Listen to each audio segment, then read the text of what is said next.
Sarah's the founder of Baby Cup, and she was on the programme last week ahead of that autumn statement, and she voiced some worries about what might happen. Before I talk to her, let me play you just a little bit of what she said less than a week ago.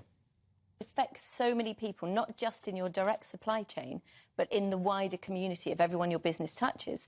It has such great knock-on effect, or rather not so great knock-on effect. It can be disastrous. And if, as the Chancellor keeps saying, everybody is going to be paying more taxes, that means less money in people's pockets, so less spending power. So instead of boosting the economy, it's going to be constricted further.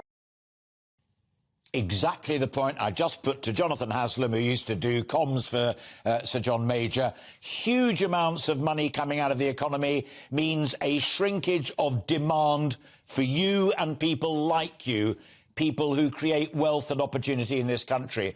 Was it as bad as you feared, or was it worse? I think it was worse, sadly worse.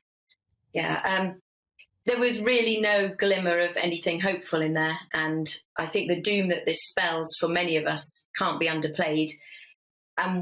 Olivia mentioned the chaos. The chaos has been very damaging. But now the reality of what is being introduced, Hunt repeatedly talks about a long-term plan, and in the long run, things will be good. But a long-term plan is no good to those that you destroy in the short term. In the newspapers, apart from the big political stuff that I mentioned in my introduction, in the business pages, there's an awful lot of big voices, and I think you are one of them, or that's what I'm assuming from what you've just said, who are saying, actually, the truth of the matter is there isn't a growth plan in this budget. Liz Truss may have gone a bit too far, a bit too quickly, but there's no growth plan in this autumn statement. There is an attempt to reduce inflation and bring interest rates down, but no growth. Yeah, absolutely. I would agree with you entirely there, Alistair, in that summary.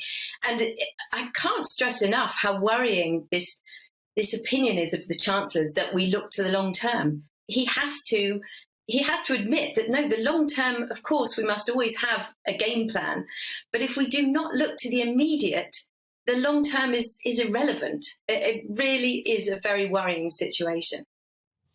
Was there anything within, we're just, for people who are watching on television, they can see it, but for those listening to our conversation on radio, there's Jeremy Hunt at the dispatch box with those gloomy Tory faces behind him that I described earlier. Was there anything on the positive side for you in terms of running the business? There's a higher minimum wage. I don't know what you pay your people, none of my business at all. But there was a big argument about business rates. There is a reduction in the benefits of the energy price cap that you guys in business had to wait longer than we did to hear about. Was there anything in this package that helped you running Baby Cup? Sadly, no, there wasn't, Alistair. And I think anything that may seem like a small glimmer of hopefulness is outstripped by the negativity and the damage that was shown in the budget. Even things like the Chancellor not being able to bring himself to admit the fuel increase that is being introduced next year, that itself also has a knock-on effect for businesses, transportation, freight costs.